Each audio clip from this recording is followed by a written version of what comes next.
اعوذ باللہ من الشیطان الرجیم، بسم اللہ الرحمن الرحیم۔ الصلاۃ والسلام علیک یا سیدی یا رسول اللہ، الصلاۃ والسلام علیک یا سیدی یا حبیب اللہ، الصلاۃ والسلام علیک یا سیدی یا نبی اللہ، الصلاۃ والسلام علیک یا رحمت للعالمین۔ تمام سامعین و ناظرین السلام علیکم۔ آج 10 ربیع الاول ہے۔ تمام جتنے مسلمان ہیں، مومن ہیں، سب کو عید میلاد النبی مبارک ہو۔ یہ حقیقت میں مسلمانوں کی عید ہے۔ باقی جو عیدیں ہم مناتے ہیں، عید الاضحیٰ، عید الفطر، ان کے کچھ مقصد اور ہیں۔ وہ امتحان کے بعد کامیابی کا، جو امتحان دیتا ہے اور کامیاب ہوتا ہے، اس کے لیے وہ عید ہے۔ یعنی کسی بھی امتحان میں کامیابی کے بعد خوشی منانا، یہ عید کے مترادف ہوتا ہے۔ لیکن عید کا لفظی معنی خوشی سے نکلا ہے اور ملنا ہے، تو حقیقی خوشی صاحبان محترم اگر ہم کسی بھی زاویے سے پرکھیں تو سرکار مدینہ کے وجود بابرکت کا ظہور، نور بابرکت کا ظہور ہونا تمام کائنات کے لیے حقیقی خوشی کی ایک ایسی مثال ہے کہ جس کو کوئی انکار کرتے ہوئے بھی حقیقت میں اقرار کر رہا ہے۔ کیونکہ اگر سرکار دو عالم کا وجود اطہر اس کائنات میں نہ ہوتا، اس جہان میں اگر آپ کا ظہور نہ ہوتا، تو ہم جیسے گناہ گاروں کے لیے رحمت کا سایہ کہاں سے آتا؟ ہم جتنے بھی متقی پرہیزگار ہو جائیں، لیکن ہم اللہ کی مرضی اور اللہ کی چاہ کو حاصل نہیں کر سکتے۔ یہ تو سرکار دو عالم کے ظہور بابرکت کا نتیجہ ہے کہ وہ پاک والضحیٰ کا چہرہ جب اس کائنات میں جلوہ گر ہوا تو کائنات کے لیے ایک ایسی روشنی، ایک ایسی امید کی کرن اور رحمت نازل ہوئی کہ جس نے حقیقت میں گناہ گاروں کو اپنی پناہ میں دے دیا۔ ہم مسلمان کچھ بھی کر لیں، لیکن ہمارے ایمان، ہماری قرآن، ہماری عبادات اور معاملات، اس میں اگر سرکار دو عالم کی رحمت شامل نہ ہو تو سب کچھ بیکار ہے۔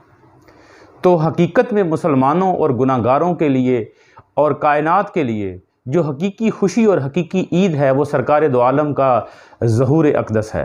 آپ کے ظاہری وجود کا ظہور اس کائنات کے لیے سب سے بڑی خوشی کی بات ہے۔ ہمارے لیے، مسلمانوں کے لیے سب سے بڑی خوشی کی بات ہے کہ سرکار دو عالم کی رحمت سے ہم مستفید ہوئے۔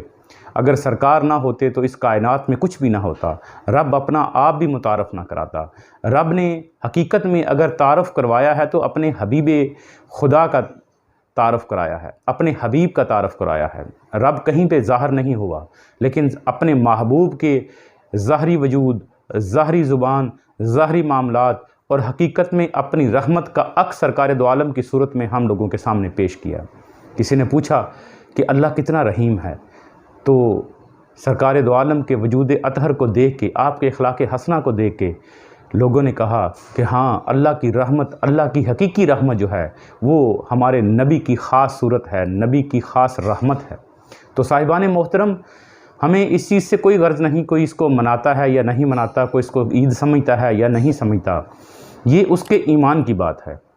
ہم کسی شرک، کسی بدعت، کسی ایسی چیزوں کو نہیں جانتے، لیکن اگر ساری ایمان، سارے روزے، نماز، زکوٰۃ، حج، ان سب کا جب رخ اور قبلہ سرکار دو عالم کا وجود اطہر ہے، تو پھر کس شرک اور کس بدعت کی بات ہے؟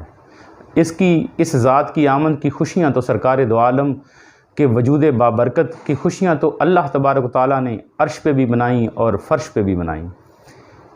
جب معراج کی رات گئے آپ سرکار، تو یہ دیکھیں کہ اللہ نے کس قدر خوشی منائی، اپنے محبوب کو تعارف کرایا، پوری کائنات کو دکھایا۔ حالانکہ اللہ بھی اپنے محبوب کو بخوبی جانتا تھا اور حبیب بھی اپنے خدا کو بخوبی سمجھتے اور جانتے تھے۔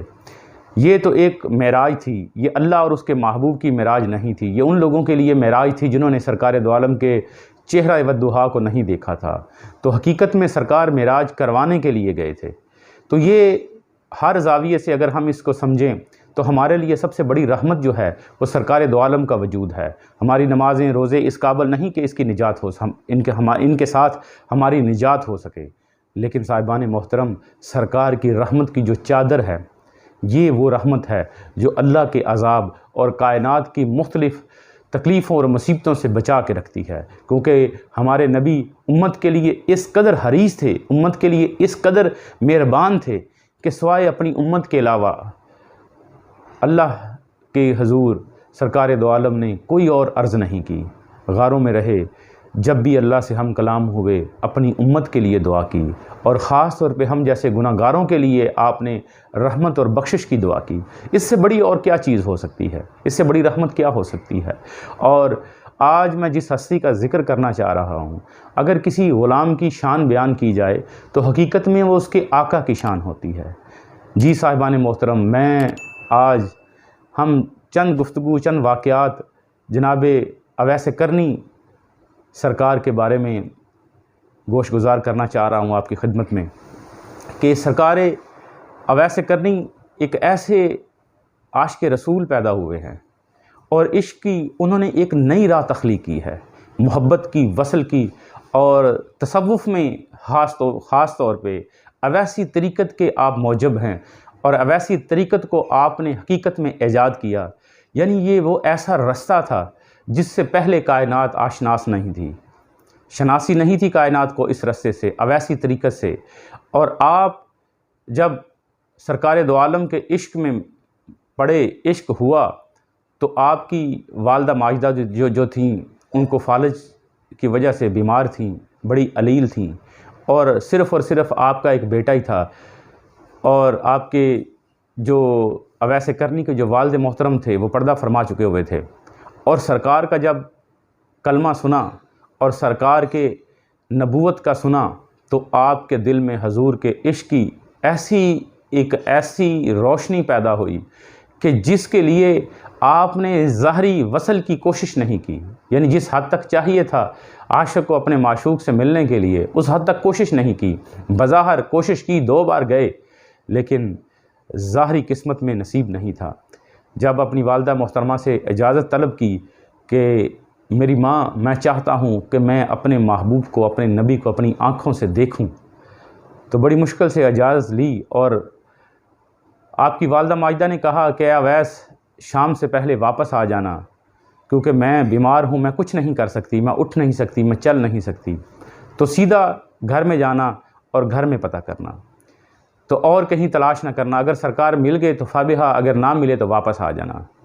تو میں قربان جاؤں اویس کرنی کے اپنے ماں کی عظمت کو سمجھنے کے لیے، اور اپنے ماں کے فرمان کو سمجھنے کے لیے، اور خاص طور پہ شریعت مطہرہ کی وہ جو باتیں سنی نہیں تھیں، وہ شریعت جو بظاہر سنی نہیں تھی، جو سرکار کے پاس بیٹھے نہیں تھے لیکن حقیقت میں عمل پیرا تھے، وہ ہر چیز سن چکے تھے، جو شاید ہی پاس بیٹھنے والوں نے بھی اس عقیدت، اس محبت سے اور ان کی سماعت تک، ان کے قلبوں تک وہ بات نہ پہنچی جو کر میں بیٹھے اویس کرنی کے دل تک پہنچ چکی تھی۔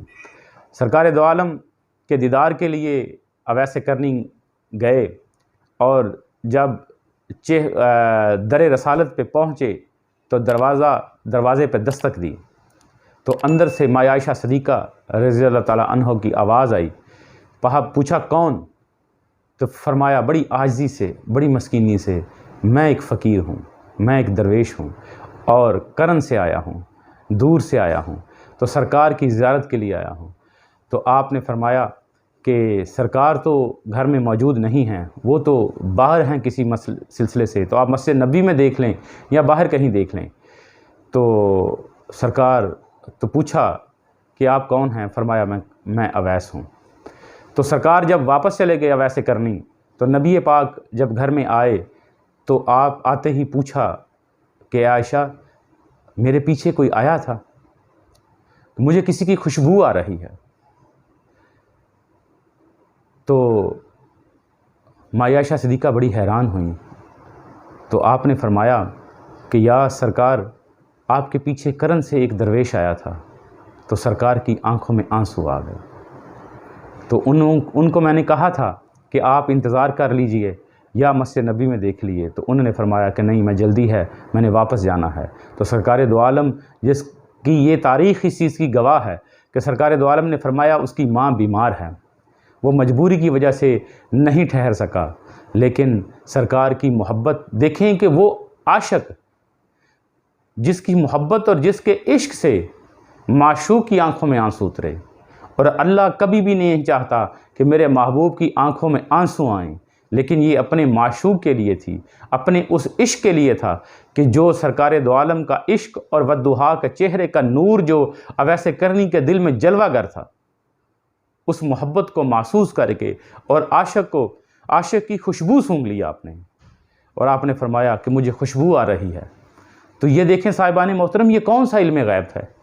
کس علم غیب کی بات کر رہے ہیں؟ جو اس کائنات کا سب سے بڑا غیب ہے وہ اللہ کی ذات ہے۔ جب سرکار ان کو جانتے ہیں، ان کو دیکھا ہوا ہے، تو پھر علم تو بہت بعد کی بات ہے۔ علم ذات سے وابستہ ہوتا ہے، اگر ذات ہوگی تو علم ہوگا۔